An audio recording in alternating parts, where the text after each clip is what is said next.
درمنو زما دا ویډیو نوره هم شیر کړئ چې دا د ټولو فنکارانو دپاره د عبرت نشانې جوړه شي. پیسې موږ په هر ځای کې ګټو او تاسو ته دا هم پته ده چې نازیه اقبال صرف سندرې وایي، نازیه اقبال ډانس نه کوي. نو اوس چې زه دا کمې سندرغاړې ګورم چې د فیلډ ته راځي نو هغوی د سندرو سره سره ډانس هم کوي او زمونږ پښتنې دي. نو الله دې وکړي چې زما په دې پیغام هغوی خفه نشي، خو زما طرف نه به ټولو ته دا یو میسج وي، یو پیغام وي چې مهرباني وکړئ د سندرو سره ډانس مه کوئ، ځکه چې دا فیملی هم ګوري او زما خپله دا کوشش دی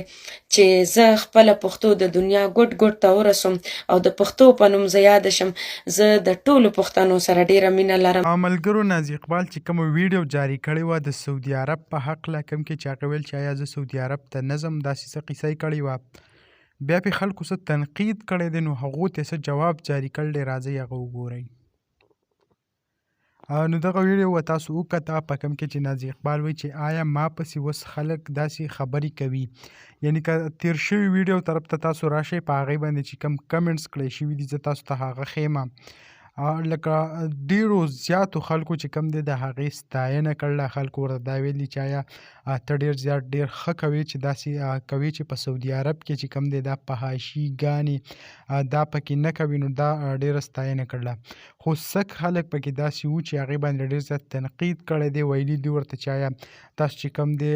ځان مشهورولو لپاره داسې حرکت کوئ، مختلف قسمه خبرې یې پسې کړلي. نو بیا هغه کله ولګېده دا ویډیو یې ریلیز کړه کومه چې تاسو وکته، په کوم کې چې هغه خلکو ته جواب ورکړلی کوم چې په نازیه اقبال تنقید کوي او هغه وایي چې آیا چې زه سعودي عرب ته نه ځم، ما وویل چې آیا زه دا ډمتوب دا ګانې بجانې په هغه پاکه خاوره باندې نه کوم، نو بیا هم په ما باندې خلک چې کوم دی هغه تنقید کوي. نو هغو خلکو ته چې کوم دی کوم پیغام جاری کړی او هغه تاسو واورېدو،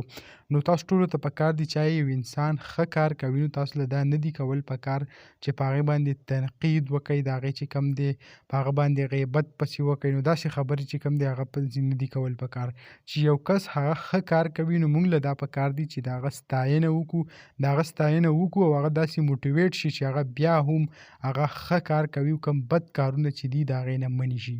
نو دغه ویډیو به تاسو سره م شریک کړه، امید لرم ویډیو به خوښه شوي. که ویډیو م خوښه شوي ویډیو لایک کړئ او که زموږ په چینل نوي یئ چینل سبسکرایب کړئ د داسې نورو ویډیوګانو دپاره.